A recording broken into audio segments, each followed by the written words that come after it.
Okay, so we know that we can use Vocabulary Victor to help us to do something when it comes to our reading skills. Now, do you remember what Vocabulary Victor helps you to do? That's right, he helps us to give or explain the meaning of words in context. So he helps you to work out the meaning of words that we don't know. So what we can do is look at the story and what we know so far, look at the sentences around the key words that we've been given, and use what we already know about the plot to figure out what the word or phrase must mean. So that's what we're going to do today. And today we're going to look at a different type of question again. Now, last time we looked at explaining the meaning of words, we looked at the tick the box question, where you had a key word, just one word, and you had to find the synonym, a word that meant the same. Now, today it's a bit similar, but this time we have got a phrase from the text. So we will be giving you a phrase from the text and we will ask you to explain what this phrase means.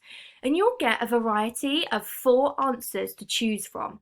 And what you need to make sure that you do is that you need to make sure that you read all of the answers before deciding what answer that you're going to choose. So let's have a look at one together. So I've chosen a phrase from the text, and we know it's from the text because it's in italics here. It's in that different format to what the rest of the question is. So my phrase from the text is Fred unpeeled one hand from the branch. Now, this isn't something that we normally say in everyday life. I wouldn't say, oh, year 4, I'm just unpeeling my hand from the table. I wouldn't normally say that to you, would I? So what we need to do, we need to understand what the author meant when they said that, when they wrote that. Now, we can see here that it says tick 1. And before we even read the answers, what we can do is we can find the key words in the text. So what words do I need to focus on? Well, do I need to focus on Fred? Not really, no. Is the word unpeeled quite important? Yes, it is, because that verb, that past tense verb, is really, really important for us because that might tell us what the whole phrase means, because if we know what that word unpeeled means, we can find a synonym. So we can carry on reading and decide that not really anything else from that phrase is as important, because we can find the phrase in the text in a little while.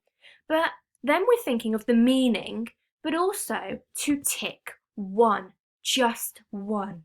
Okay, now that's really important because we need to make sure we're not ticking more than 1. And I've seen some of you making sure that you're highlighting the keywords in the question too, which is fantastic. Well done.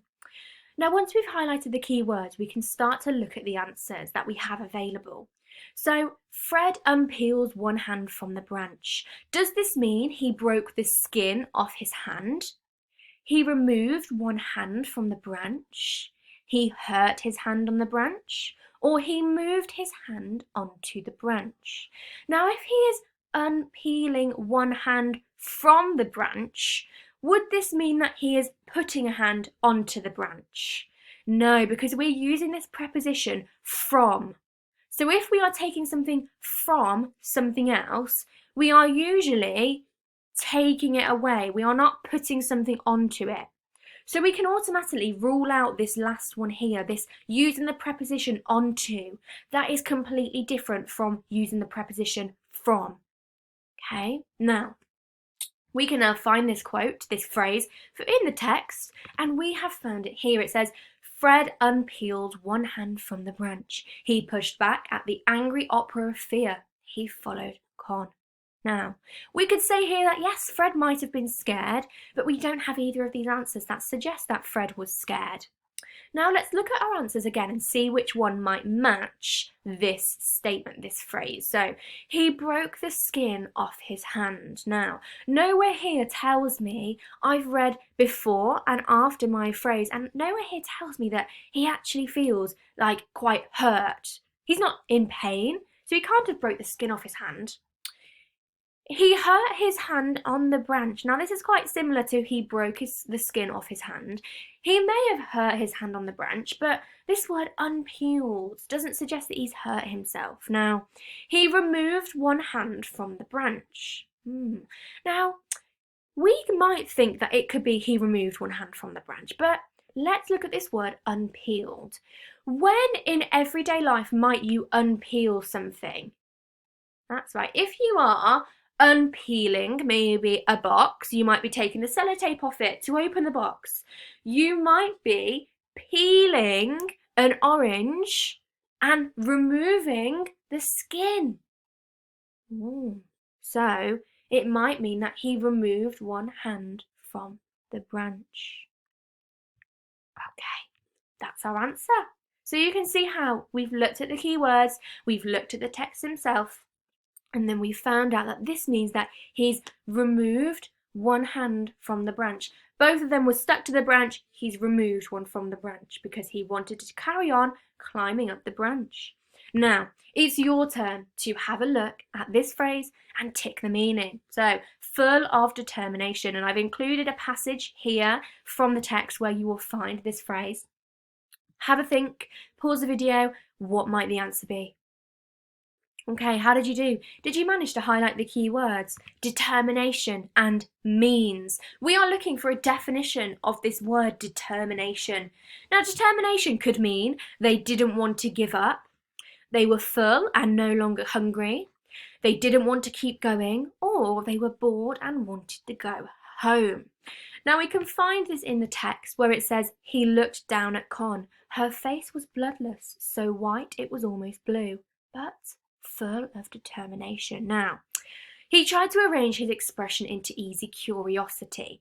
So I've read there before the phrase and after the phrase. Now I'm thinking, if I am full of determination, when might I have been full of determination? Well, you might have been full of determination if you are completing your work in school or at home. You might be really determined to complete it. Now, does that mean that you didn't want to give up? Maybe. Does that mean that you didn't want to keep going if you were determined? No, if you were determined, you do want to keep going, don't you? Does this mean that you are full and no longer hungry? No, if you're determined, it doesn't have anything to do with your hunger, does it? Does this mean you were bored and wanted to stop what you were doing? Or in Fred's case, wanted to go home? No, it doesn't, does it? So this word determined means that we don't want to give up. So Fred was full of determination, or Con was full of determination. She didn't want to give up. She wanted to be like Fred. So she didn't want to give up. Fantastic. Now, your independent task today, you have 4 phrases from the text, and it asks you what it means. So it gives you 4 options. Remember to just tick one, okay? I've attached the text from today to help you. It may be a little bit blurry because I have had to save it in a different format today to allow it to be passed on to you with ease and be able to for you to be able to access. So it might be a bit blurry, but we have read it today, so you might be able to complete it without even reading the text at all. I have a quick plenary for you today to just sum up what we've learnt today. So today we've thought about how we can pick out keywords from a question, understanding what the question means and what it's asking you. We've also tried to find these keywords in the text, reading around them and using your knowledge of the text to find out what the word or phrase means. Got a plenary here based on what we learnt in our vocabulary session earlier on in the video. So his legs flailed in the air. A quote, a phrase from the book. What does this mean? Tick 1, pause the video. Which one is the same as this phrase? Okay, did his legs snap in the air? Is that what flailed means? Swung in the air, danced in the air, or fell in the air? Fantastic, it's swung in the air. His legs swung in the air. That's the same as flailed. Well done, some great listening today, Year 4. Thank you very much and have a fantastic rest of your day. Goodbye.